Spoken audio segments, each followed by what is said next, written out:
Hollywood loves controversy, but some films didn't just stir the pot, they tipped it over. These movies were so extreme, so bold, so dangerous to the establishment that they were banned, buried, or outright blamed for violence and societal collapse. Today on Classic Hollywood, we're diving into banned films that nearly tore the industry apart.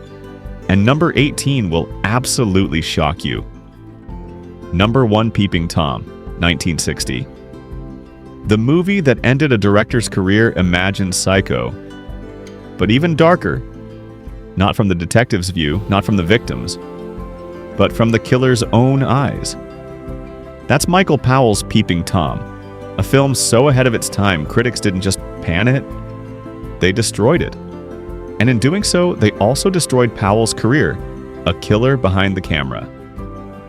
Peeping Tom follows Mark Lewis, a shy, lonely cameraman with a horrifying obsession.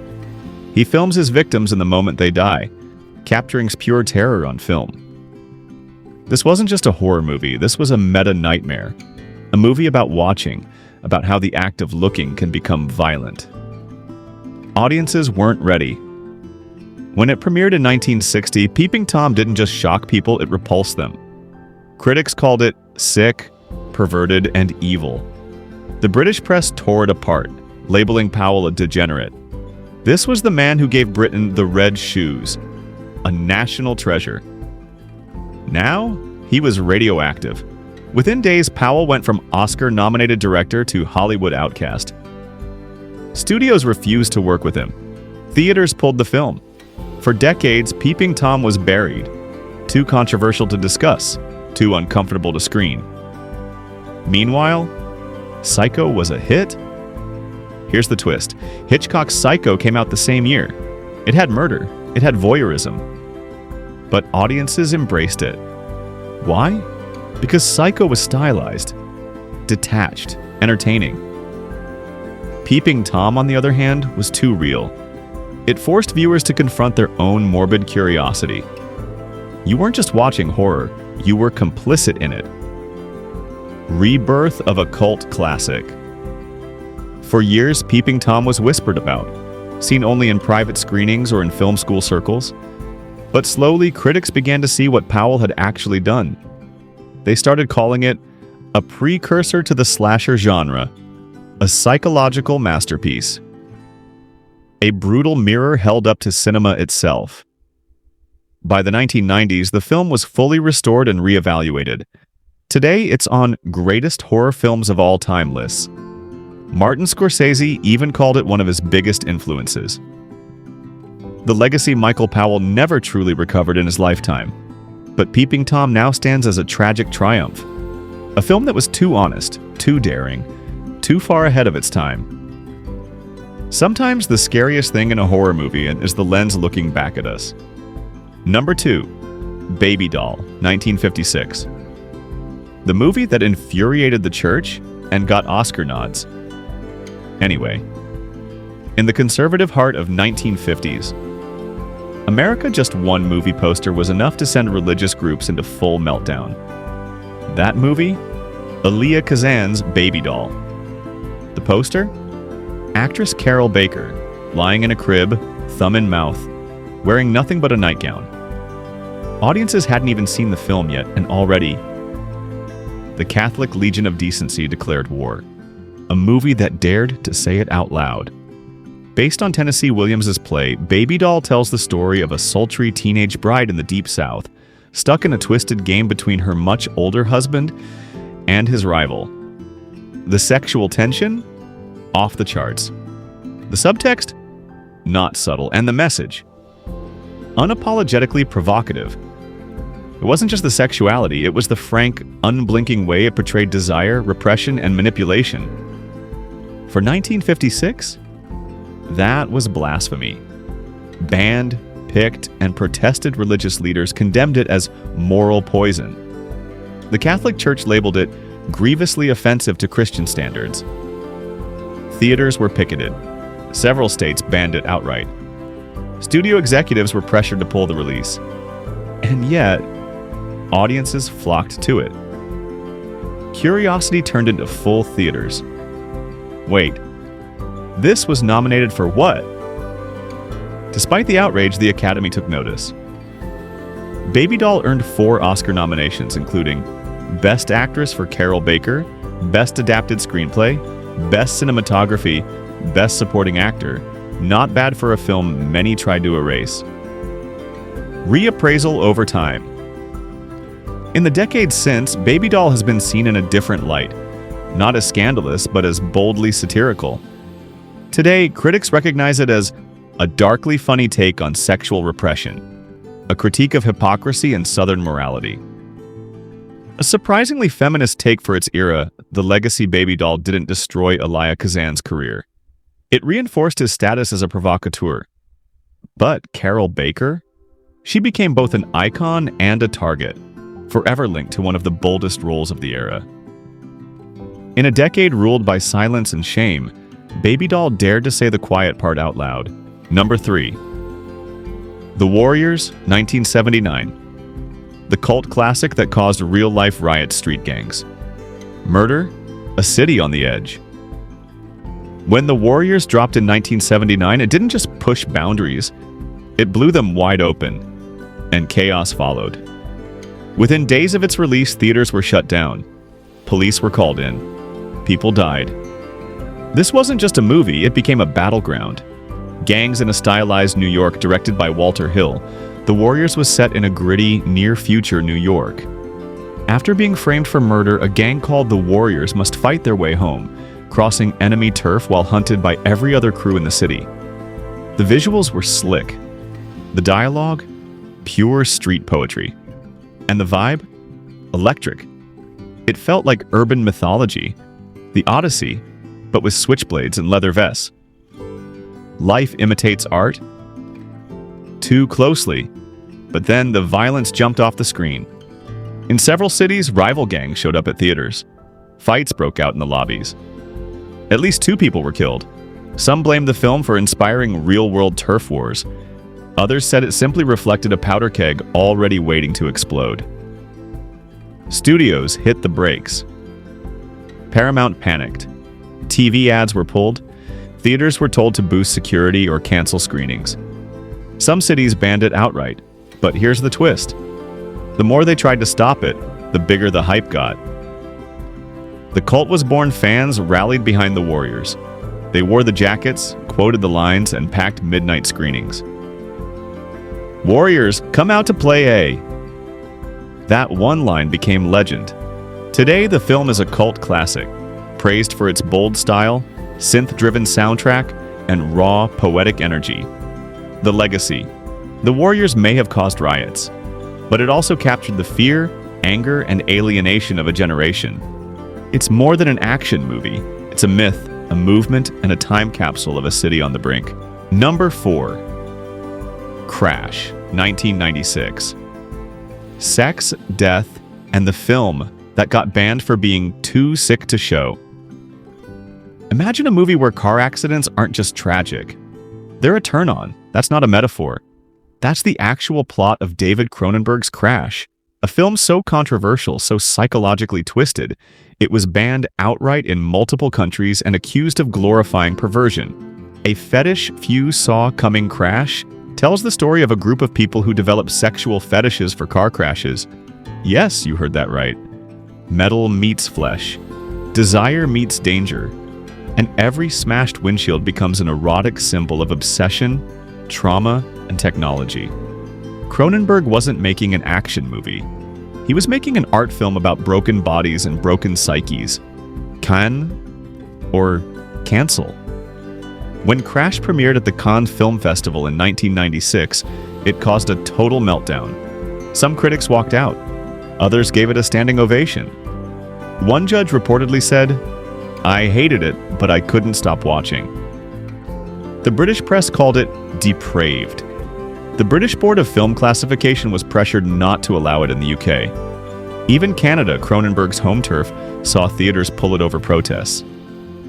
Censorship, protests, and political panic. Several UK local councils banned the film outright. Some theaters were picketed by outraged citizens, and in the US, politicians warned it could lead to copycat behavior or moral decay. But here's the truth. Crash wasn't celebrating violence. It was holding up a mirror, asking what happens when humans become numb, desensitized by machines, media, and modern life. From disgust to cult respect. Despite or because of the backlash, Crash slowly built a following. Today, it's seen as a bold exploration of eroticism and mortality, a critique of modern alienation, one of the most daring films of the 1990s. It even inspired the MPAA to rethink how it classifies films involving sexuality and violence. The legacy Crash forces us to ask, where's the line between art and sickness, and what happens when we cross it? Willingly. Cronenberg didn't just break taboos, he drove right through them, full speed, no seatbelt. Number 5. The Exorcist, 1973. The film that made people faint and the church furious.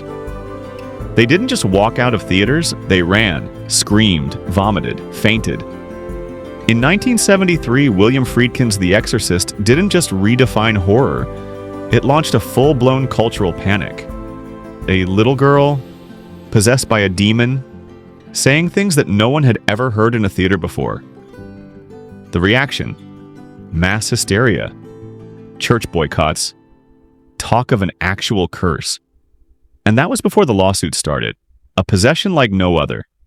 Based on William Peter Blatty's best-selling novel, The Exorcist follows the story of Regan, a young girl who begins acting not just strange, but inhuman.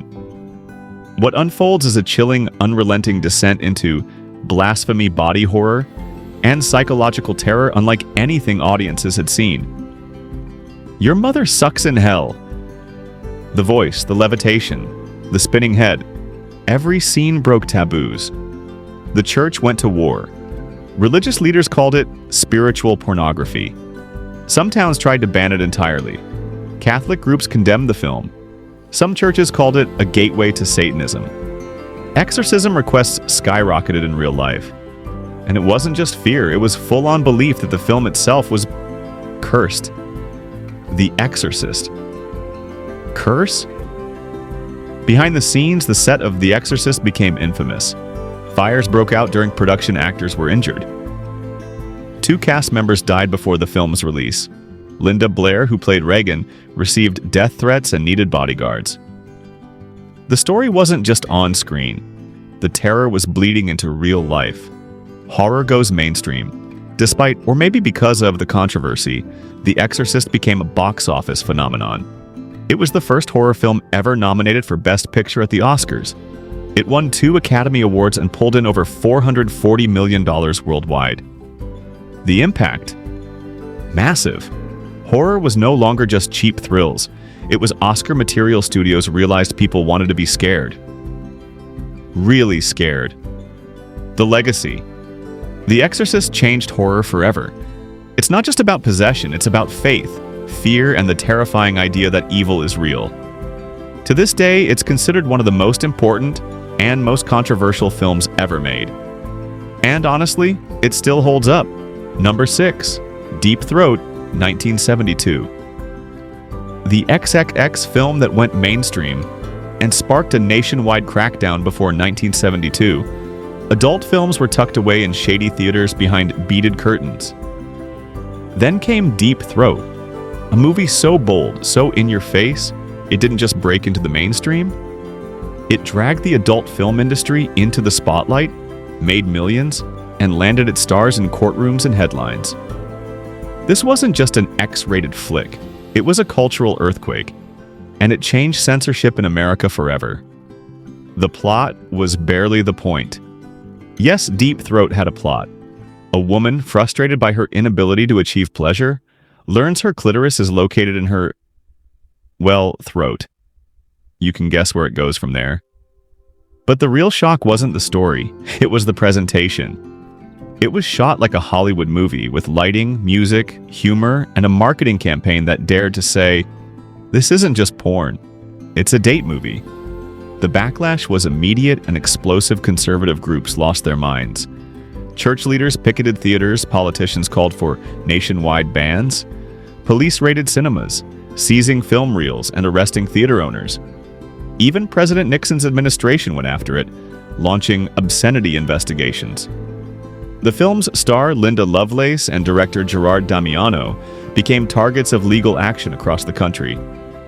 In some cities, showings were literally busted mid-screening. But it made millions. Despite the attacks, or maybe because of them, Deep Throat exploded at the box office. It reportedly made over $100 million, all while being banned in over 20 states. No film had ever blurred the line between porn and pop culture like this. And it gave birth to what critics now call the golden age of porn in the 1970s, when adult films had theatrical releases and actual reviews in major newspapers. Cultural shockwave. But Deep Throat's legacy is deeply complicated. It became a symbol of free speech and the fight against censorship. It also became a target of feminist criticism and, years later, a symbol of exploitation, after Linda Lovelace alleged she was coerced and abused during filming. So was it liberation? Exploitation? A bold statement? Or a troubling product of its time? The answer might be yes to all of the above. The legacy Deep Throat didn't just push the envelope. It shredded it, rewrote the rules, and forced a national conversation about sex, freedom, and film. Whether you see it as trailblazing or troubling, there's no denying one thing. It's the most talked about adult film in history. Number 7. Caligula, 1979. The Roman epic that shocked the world. And its own cast. Take a historical drama, add a multi-million-dollar budget, then throw in graphic sex, violence, and a cast that included real porn stars, Hollywood legends, and a media empire known for nudity. What do you get? Caligula, 1979, the film that was so explicit, some of its own actors didn't know what movie they were actually in. It was banned, recut, rated, and denounced worldwide. And yet, it made film history by asking the question, how far is too far? Funded by Penthouse. Starring Malcolm McDowell, the movie was supposed to be a political and psychological portrait of Rome's most depraved emperor Caligula. It had Malcolm McDowell, A Clockwork Orange, Peter O'Toole, Helen Mirren direction, by Tinto Brass, and, surprise, financed by Bob Guccione, the founder of Penthouse magazine. So what started as a historical epic quickly spiraled into something else. A full-blown NC-17 fever dream, with scenes of orgies, decapitations, incest, and unsimulated sex acts. The actors were not informed. Here's where it gets messy. After the main cast wrapped filming, Guccione secretly shot hardcore scenes with porn actors and spliced them into the movie. The result? A bizarre mix of Shakespearean drama and X-rated content. Many of the stars, including McDowell and Mirren, were horrified when they saw the final cut. They'd signed up for art and ended up in infamy. Banned around the world censors were overwhelmed. The film was banned in the UK, Canada, and Australia, refused an MPAA rating in the US, making theatrical release nearly impossible. Chopped into multiple cuts depending on the country, and even the theater. In some places, it became a black market item. In others, a midnight movie legend. Art or exploitation? Critics couldn't agree. Some called it a grotesque mess. Others said it was a fascinating experiment in cinematic extremism. Most were just confused. But decades later, Caligula has been reclaimed by some as avant-garde, even visionary, if deeply flawed. Its legacy is one of chaos, betrayal, and unfiltered ambition. The legacy Caligula remains one of the most controversial productions in film history. It asked, can something be artistic and obscene at the same time? And who gets to decide where that line is drawn? In the end, the film became as decadent, dangerous, and unraveled as the emperor it portrayed. Number 8. Last Tango in Paris, 1972. The film that sparked outrage on and off the screen. It was supposed to be a cinematic revolution. Raw, real, unscripted. A portrait of sex and emotional isolation unlike anything audiences had seen.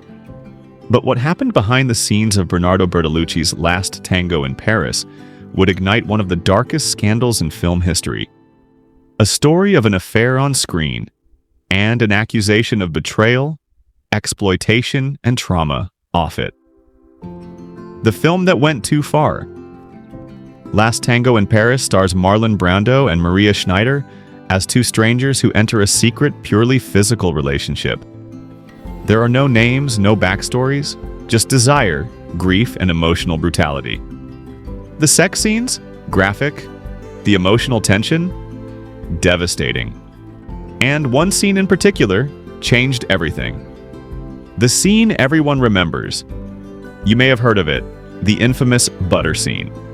Brando's character uses a stick of butter as a form of lubrication in a non-consensual act. It was scripted, but here's the horror. Maria Schneider later revealed she was never told what was about to happen. She was 19, Brando was 48, and the emotional reaction we see in the film? It was real. Schneider said she felt humiliated and raped, though not literally, emotionally and artistically violated by two men she trusted, the actor and the director. Banned, boycotted, and put on trial. The backlash was immediate and explosive. Banned in multiple countries, including Italy, where Bertolucci faced criminal charges. The film was nearly slapped with an X rating in the US, and was banned in parts of Canada. Religious groups and women's organizations called for boycotts. Decades later, the controversy resurfaced, triggering fresh waves of outrage in the age of .Me Too. But critics were divided. Some hailed it as a breakthrough in emotional honesty, a raw, fearless performance by Brando, a milestone in sexual realism in cinema. Others saw it as exploitation dressed up as art, a director using shock value to cover creative gaps. Irresponsible, unethical filmmaking. The question wasn't just, is this too far? It became, at what cost do we make great art? The legacy Last Tango in Paris remains one of the most controversial films ever made. It opened doors for more frank depictions of sex and emotion on screen. But it also left deep scars, especially for Maria Schneider, who spent much of her life trying to reclaim her narrative.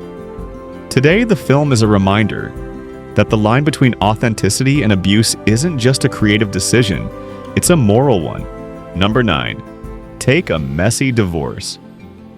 Now turn it into a psychological breakdown, body horror, and an unspeakable creature lurking in a Berlin apartment.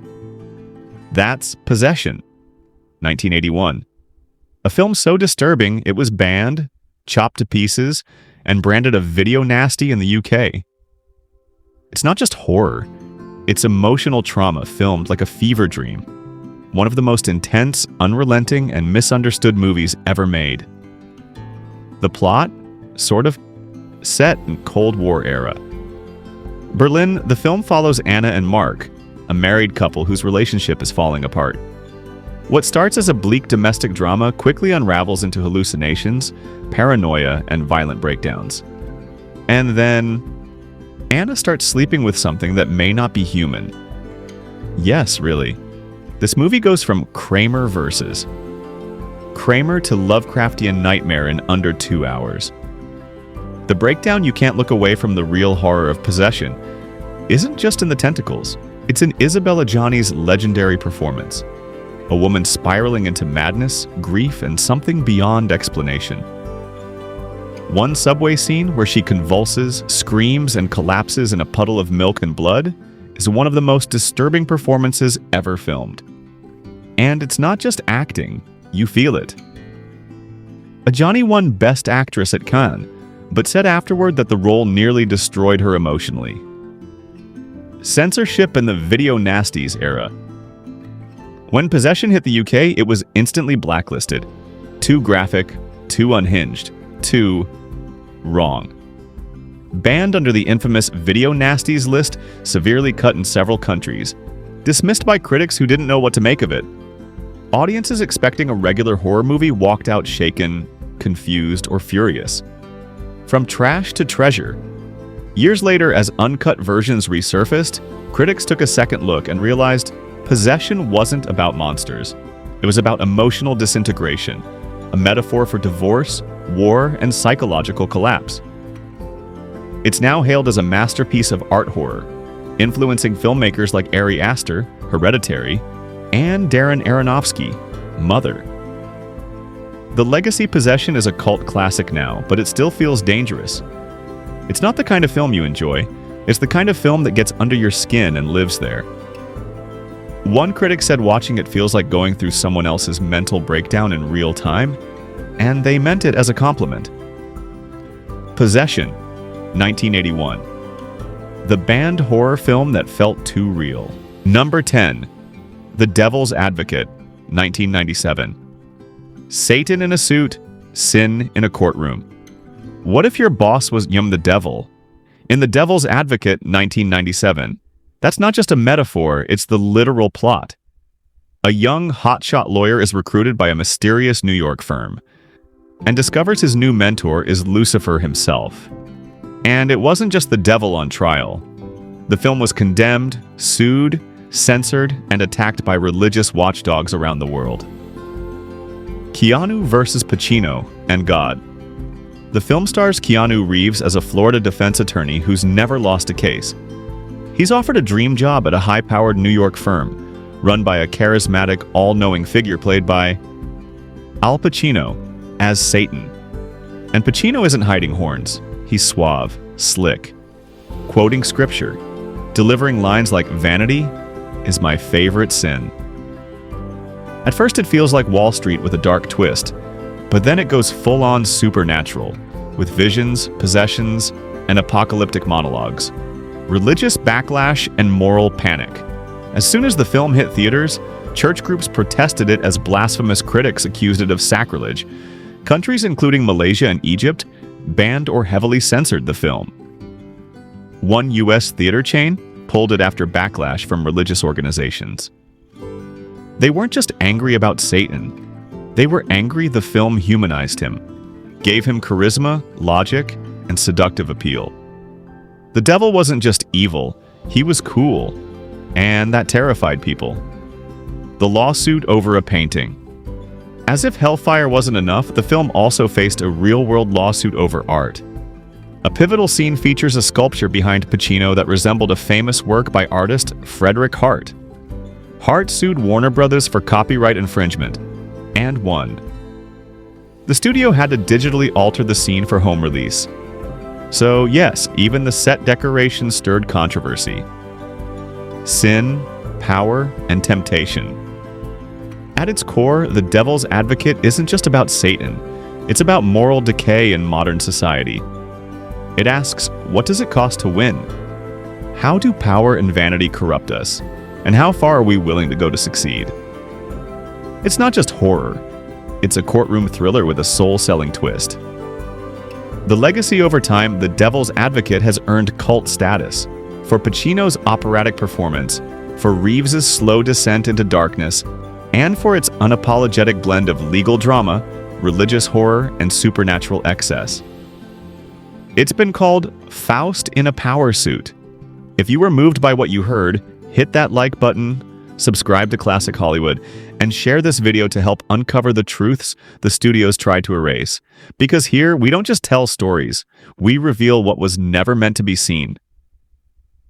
And honestly, that's exactly what it is.